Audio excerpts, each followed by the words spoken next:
Hello,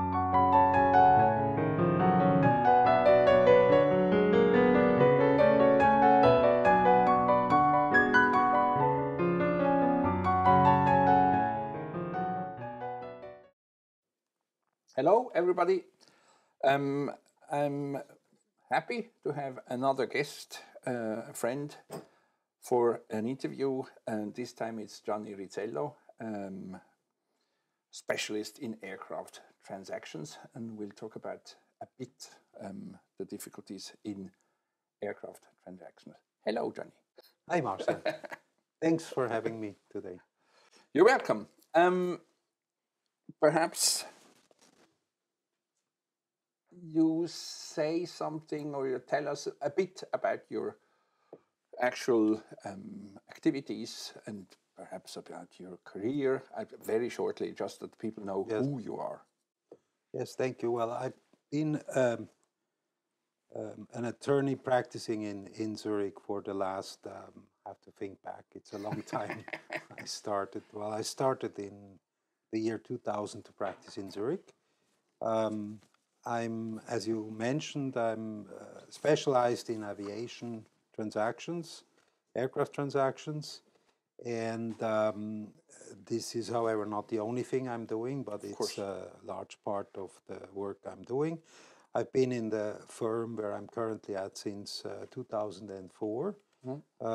Before that, I worked in a very small firm that was dealing a lot with shipping and transportation, also some aircraft-related matters, but more from an insurance perspective.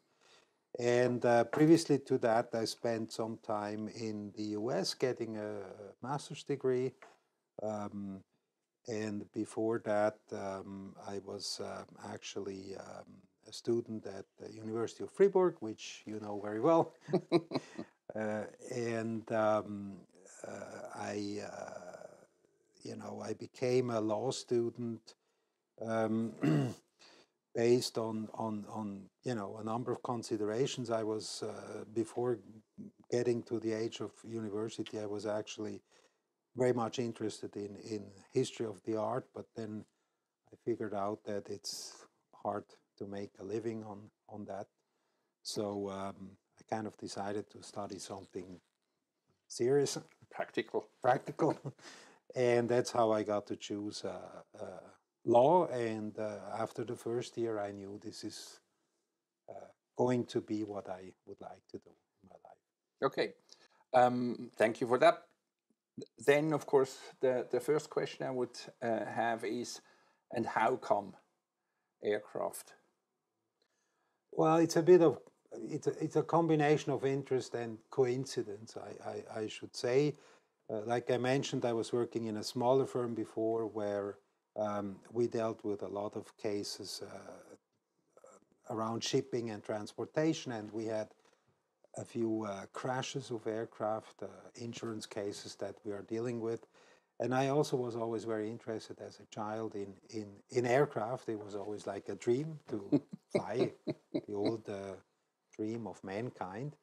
And the firm I joined in 2004 was actually dealing quite a bit already before I got there with aircraft transactions, and I kind of grew into this. Over the years, it developed as an important part of my practice. Okay. Is it? I mean, it developed. You said, is it then so difficult or complex to sell or buy an aircraft? Well, it is and it isn't. You know, it depends how you're looking at it. I think the difficulty to buy or sell is in a way not so much the legal stuff. It's the practical stuff, the technical stuff, the understanding of how deals are done generally. That's pretty much like any transaction in any field of the law. So if you don't know exactly how it works in practice, people are looking at you in a very strange way when you come up and say, this is how I want to do it. So the difficulty is maybe to get enough exposure to really understand how how it works.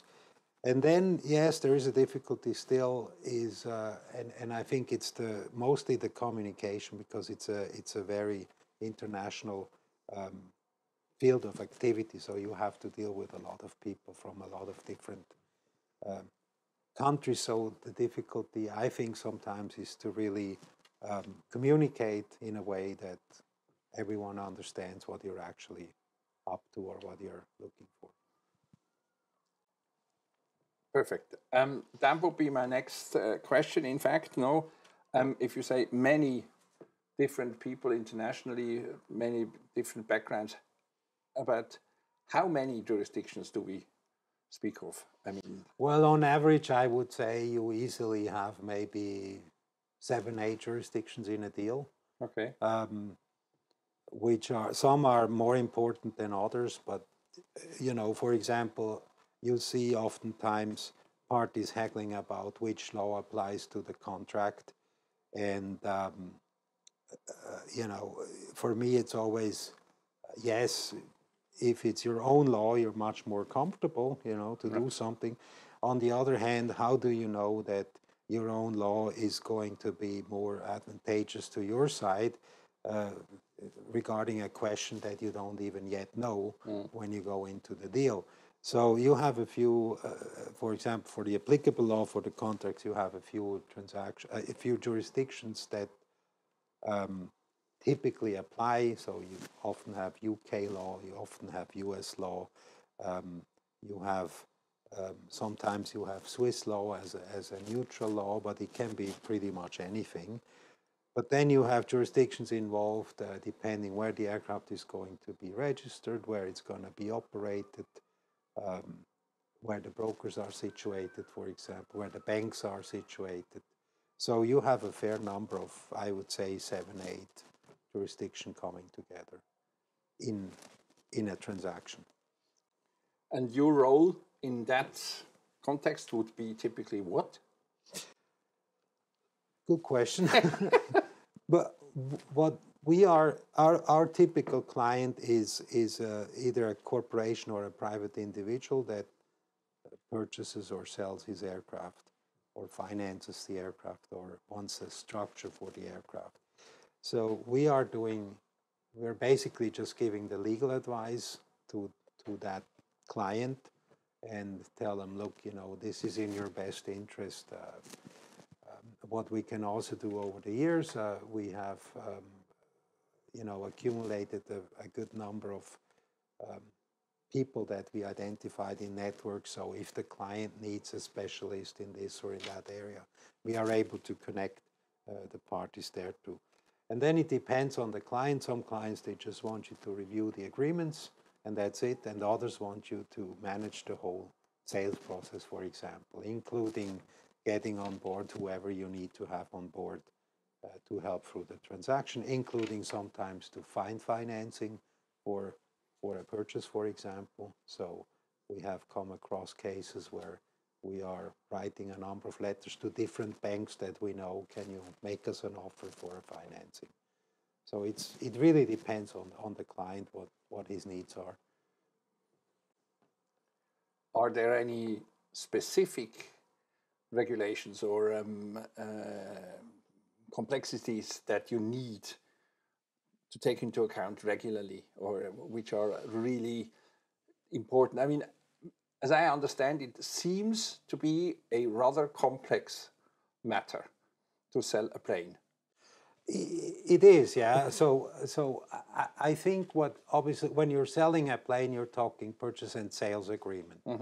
And I always say it doesn't hurt to constantly review the principles of such agreements. So for example, when does risk transfer, for example, because sometimes you can't find it in the agreements because they just forget about it, Or we just had a recent case where parties say, we don't really care about the description of the aircraft. Well, you should, because that's really what we call essenzialia negozio, or in other jurisdictions as well. It's really important to determine what are you actually buying, not just the aircraft, but also the loose equipment and all the other, shebang that's on a plane, and oftentimes parties start to, not oftentimes, but it happens that in a, whatever, I know, $20 million deal, they start fighting about cutlery and say, no, the cutlery was included.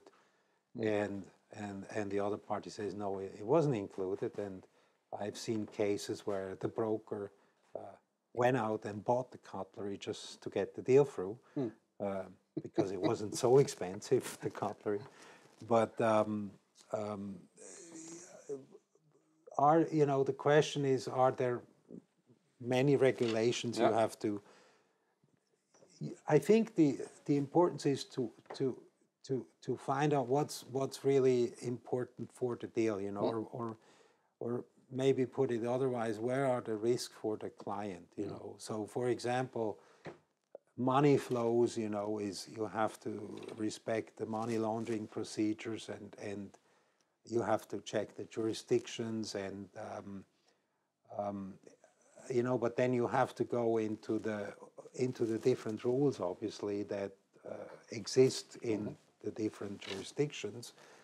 But I would say mainly, you look at what are the risks for the client, and have I covered everything, to protect the client from such a risk. But in every deal, it's a different range of particular points you have to look at it. And then, I mean, so you never get bored. Sorry, you don't get bored. Yeah, I can imagine. But you also don't get too comfortable, because there's always something. Yeah. Okay.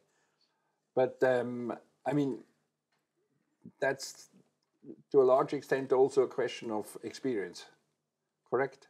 Yes, but experience can be a problem because you get comfortable because you think you're experienced. Yeah. And then you start to lose your reflexes to, should I not check this again? Alertness. Because maybe something has changed there, Yeah, that's for lawyers in general true. Yeah. No, I mean, people who think they know the law without having a look again, sometimes they're surprised what I know. We all. Yeah. Okay. And how long in general is there? I mean, I imagine that an aircraft transaction is not an easy thing with so many jurisdictions involved. As to time, how long does it take? Shortest transaction, 72 hours. Longest transaction, I think, 14 months. So to give you an idea, typical length of a transaction is, I would say, 3 to 4 months. Okay. So, but 72 hours is extremely short. Extremely quick.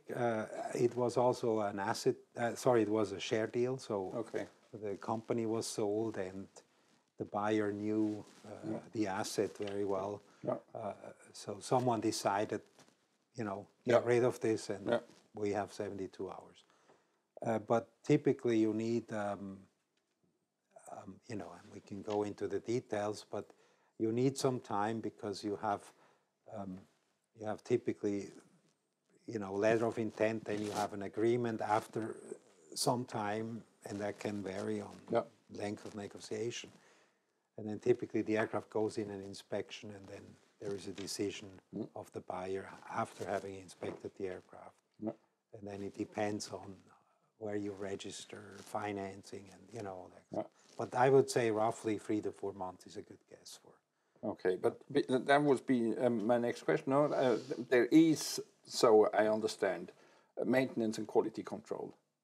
Yes, it's a very regulated area, so no one can touch an aircraft technically unless that person is qualified and certified.